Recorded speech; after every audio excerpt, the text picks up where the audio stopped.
I'm typing this in a mix of fear and nerves. I am the youngest, 22, of 5 kids, M30, M28, F28, twins, and F25. My parents are heavily religious, and we live in Utah.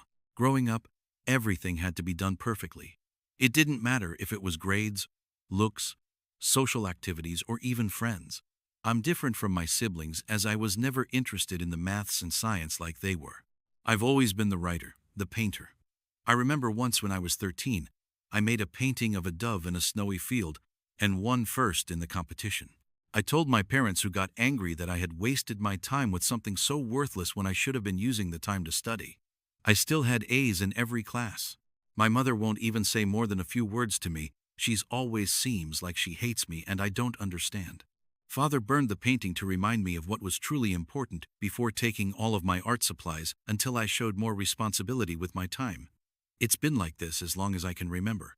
I work full-time and have since I was 15 at McDonald's, dashing every bit of money I could. Father took half my checks as tithing to help teach me what being an adult was like. I applied to several colleges, but was told by my parents that they would not be helping me with tuition as they did for my siblings because they thought sending me to college would just be a waste of money. So I got angry. I am so tired of being the black sheep just because I like the arts more than maths and science. And then I heard them talking when I got up in the middle of the night about the perfect man they'd found who was willing to take me in through our church. I am terrified, and so I'm leaving. I've got some money saved up, a good amount, and I'm leaving the country. I found a job that lets me work remote doing freelance design work, and I've had my passport since I was a kid because of our family vacations overseas. I'm taking nothing other than a change of clothes, my laptop, and important documents I took out of my father's office. I booked a flight that leaves in 5 hours and I'm never coming back. I'm not even going to take my phone since I'd need to get a new number anyway. My best friend, God bless her, had been the one booking things and getting everything ready since I couldn't tip off my parents. She's also smuggled some of my more important things I can't take to hold on to for me. She's parking down the street and I'll leave with my smallest suitcase to me, her. I don't know how they'll take this. I'm terrified they'll find a way to drag me back or track me down. They went to bed over an hour ago, but I'm too anxious to sleep. I don't know if I'll have any updates, but I just hope they don't stop me. Update 2. I'm leaving. Left my family. Posted on the 10th of August, 2023. Wow. So much has been happening lately that it's kept my head on a swivel constantly. I'll start with the good part of the update before moving on to the less happy bits. So, I was advised to remove the location destination from my post. So all I will say is that I'm in South Africa right now and it's amazing. The food is astonishing. And a poster here messaged me to recommend that I try bunny chow, which is actual authentic curry in a bread bowl. It was phenomenal. I got to chatting with one of the hotel staff. She's about my age and we really hit it off. She went with me to a local shopping center to get some new and better clothes. At least I'm used to wearing dresses, so that doesn't faze me, and they're very lightweight and breathable, unlike a lot of US dress fabrics. She also told me to always shake out my shoes every morning just in case.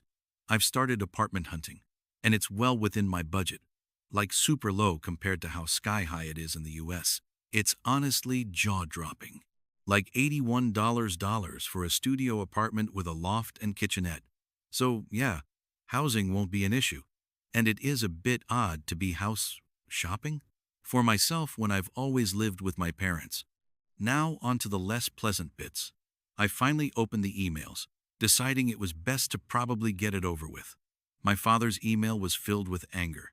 There is no other way to put it. He said that by taking off irresponsibly like I did, cost them the friendship of someone they'd planned on introducing to me. He never admitted that it was the 53-year-old they'd basically sold me to. Father stated that because of the social relations that had been damaged and impacted by my actions, I owe them approximately $85,000 in reparations. He also claims that he will be taking me to court if I don't pay it in full within 30 days and return home, as I obviously cannot be trusted. I plan to ignore that as I believe him to be bluffing. He ended his email rant with, "You belong to me, and I won't tolerate such defiance when we've put a roof over your head and taken care of you for your entire life. You were never the child we expected. It's time you make up for your deficiencies. I expect you home within the next 2 weeks. Yeah, no. My siblings were basically copies of my father's email, admonishing me for throwing the efforts of our parents in their faces before running off like a coward, unwilling to face the fallout of my actions. I skimmed them honestly before just deleting them. It's nothing I didn't expect. However, my sister-in-law, she's married to my eldest brother, sent her own email before asking me not to reply, as she would be deleting every sign she sent it from her end. She congratulated me on stepping out on my own and getting away from my parents and their demands. She said that she herself hadn't been strong-willed enough to stand up to her parents when they basically betrothed her to my brother. Which makes sense, as I remember that they met and then married within 6 months. And even then I thought that was a bit strange. She pleaded with me not to return and not to reply. That was it. It was a bit unnerving, honestly, as I do believe her, and I'm sad that she is stuck the way she is. The last email was from my best friend. She said that the morning after I flew out, my parents had been on their doorstep demanding to see me. Apparently they believed I was hiding with her. They refused to leave, screaming for me to stop pretending I wasn't there. It caused enough of a scene that the police were called, but they only talked to my parents briefly and let them leave. It really angered my friend, who'd wanted them arrested for threats and trespassing. The police only claimed that there wasn't a pattern of behavior that would warrant them being arrested and charged. Before just leaving, she didn't know when they realized I wasn't there at her house, but they didn't come back, thankfully.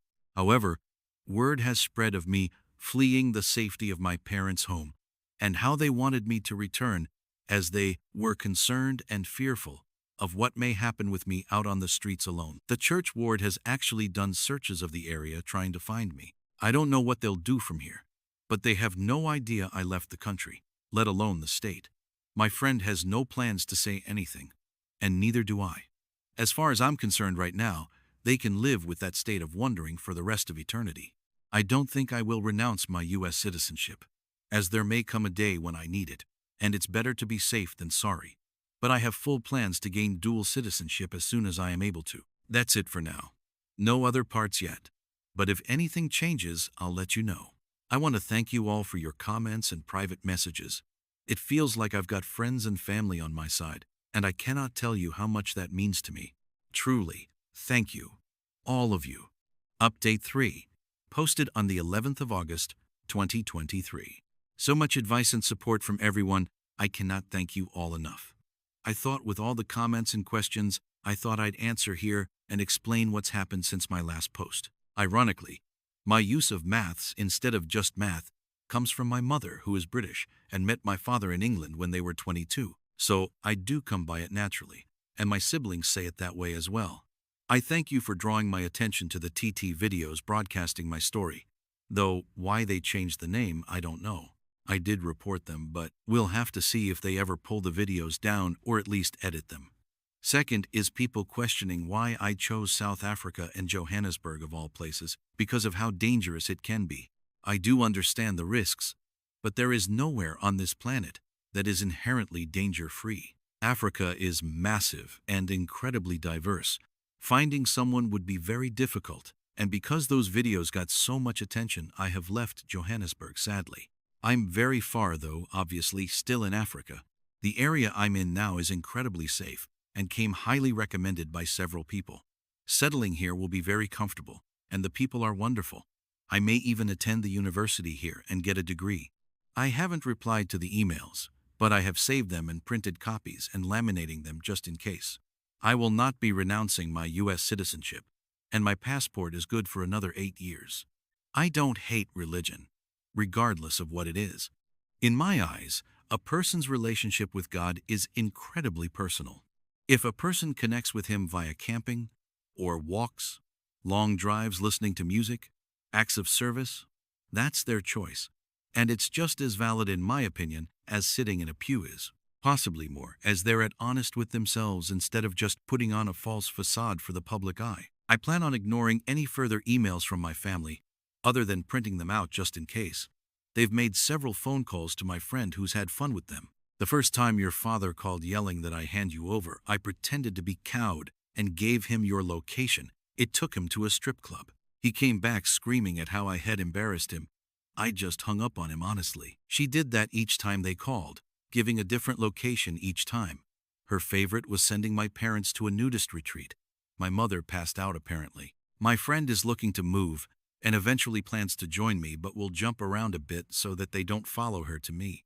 I did finally read my uncle's email, but it was just a copy of my father's with the added comment that he and his fellow cops would be looking for me to bring me home safe before I got myself in trouble and hurt.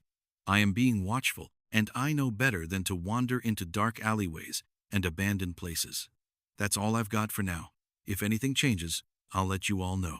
It's heartwarming seeing and reading how many people are on my side and in my corner. I've actually begun printing out everyone's messages and comments to put in a binder I can look back on later. Truly thank you all. I mean it. Update 4.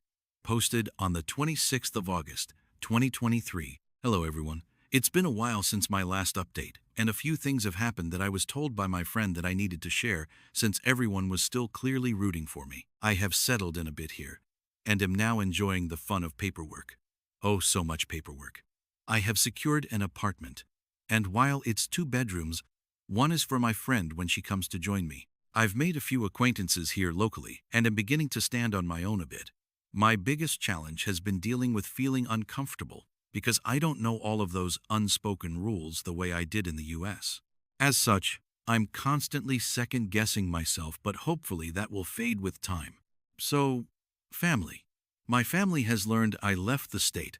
How they did, I'm not sure. They do, however, seem convinced that I am still in the continental US. My friend works as a cartoonist, and while she doesn't make a large amount of money, she makes more than enough to live comfortably. She's getting ready to leave herself and decided to send my parents a farewell gift. She didn't tell me about this until just a little bit ago. She spent a few hours carefully drawing my parents as they visited each location she sent them to, including their reactions, and all scenes were ended with the phrase, "Abade, Abade, Abade." That's all, folks. Sadly, while I've never seen Looney Tunes, as she named it, she said she portrayed my dad as similar to a coyote. I'm still not a 100% sure what that means, but she said everyone else would, before then ordering me to watch it. Maybe one day. She should be joining me around October 9th, after country hopping several times. All the things she hasn't sold are in a secured storage unit, including the things she's been holding for me. The biggest revelation came after my father. Well, he had a meltdown apparently, after I never responded to him. He got into a fight with my mother in church, and many things were said. Among those, according to several, that my mother had cheated on my father, which, well, led to me. Which is why she never liked me, I guess, as I just reminded her of her mistakes. My father took her back in spite of that, but well, there it is. It caused a big stir in the ward, and meetings were held, though I obviously don't know what was said or done. I may never know honestly. I am trying to move on, and am even contemplating getting a tattoo. Part of me really wants to, while another points out that if I change enough and father finds me, he won't want me then. That's all really for now. I'm not sure if I'll have anything else to share, but if anything happens, I'll let you all know. Thank you for all the messages and comments. I do read them all, and it means more than you'll ever know. Update 5, the 20th of December 2023. Hello everyone. Sorry this update has taken so long. Once my friend arrived, things got really hectic. She's been settling in well, and it has been a huge relief to have her here with me, as it gives me a sense of security that I didn't really have before. We've been taking time to build new routines, finding a new normal, I guess, that works for us both. It's been a challenge, but at the same time, everything has been so different one day to the next that it's kept the days from seeming boring or blurring together. One of the elderly neighbors I've been talking to a lot since I moved here has also invited the both of us to spend Christmas with her and her family. They're going to have a goat as the main meat, which is different, but I'm excited to try.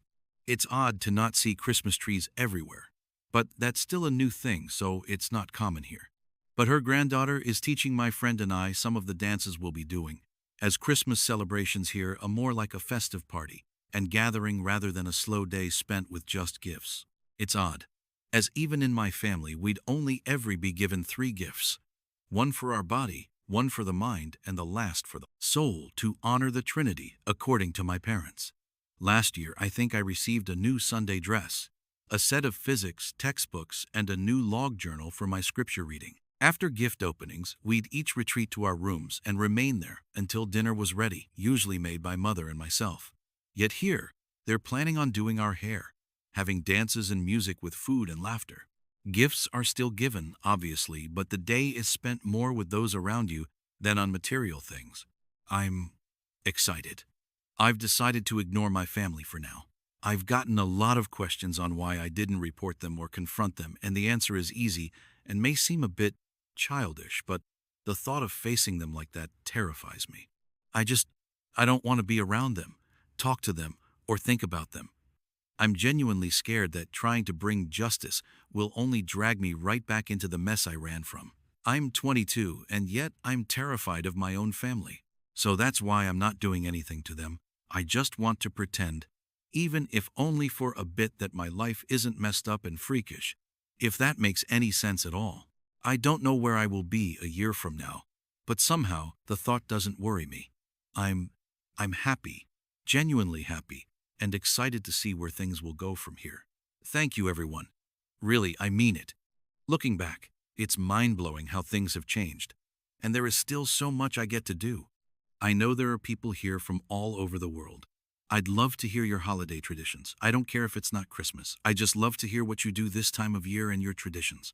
I'm trying to figure out my new normal and what I like, so I'd love any suggestions, be it food, music, dances, anything really. Update 6. 1 year update. The 18th of November 2024. I'm sorry it's been so long since I last came on here, and my friend reminded me the other day that I may want to come back, if only to see what's been said and check my messages. It's been a bit of a ride since my last post. First off, to alleviate any concerns, no, my family has not found me. I thank the heavens for that every day. My father eventually realized I was out of the country about a month after my previous post, and as I'd worried he'd do, he reached out to the church to see if they had any idea where I'd gone. A missionary came across me, and when they kept coming by, at least once a day, my friend decided enough was enough. She asked me if I still wanted to remain in the church, or at least this branch of it, and I said no. So, we went down to the local steakhouse center, and I met with the stake president and made it clear I wanted my name removed from the records. He tried to dissuade me, explained that it was a drastic step to take, as it made any covenants or oaths null and void. I would essentially be no one to them. No records of baptism, classes, temple visits, nothing. And while it hurt, I didn't back down. Honestly, I might have folded, but my friend remained by my side the entire time. So, I'm officially no longer part of the church. I don't think I'll go back. Not after all of this. That first holiday celebration was hard, if only because I felt so separated from everything I'd known prior. There was no familiar aspect, other than my friend. However, just because it was hard, doesn't mean it wasn't also amazing. It was so different, so new, that it kept me engaged with being in the present rather than dwelling on my family. My friend and I decided we want to travel a bit in a while, but we're taking our time to plan it out and save so that we're not stressed on money or time when we go. Plus, it will give me time to finish out some of my classes here. I did join the college here, taking classes not for a degree, admittedly, but simply because they sounded fun and engaging. I've really enjoyed it here. I know a lot of people were wary of coming here, or at least to this part of the world. I want to reassure everyone that while I do fully understand the possible risks, I don't want to let fear control my life anymore. I'm careful, I pay attention, but I'm living for what feels like the first time in forever. I feel like I can breathe. I'm still afraid of my father and family. I won't lie about that. My siblings still send periodic emails in an attempt to convince me to return home, but I don't reply. Same for the emails my father and uncle send me. My father is still just as angry and slighted by my actions. He's facing some odd and probing questions from the community back home, and he feels like what I did caused irreversible damage to his reputation. Nothing really dramatic has happened, thank heavens, and hopefully, it stays that way. I'm still considering the tattoo, and I still want it. My friend suggested getting a mark done on my arm here in traditional style. and then add another from each country we visit. It wouldn't be a full sleeve, but it would wrap around my upper arm like a band. I like tea,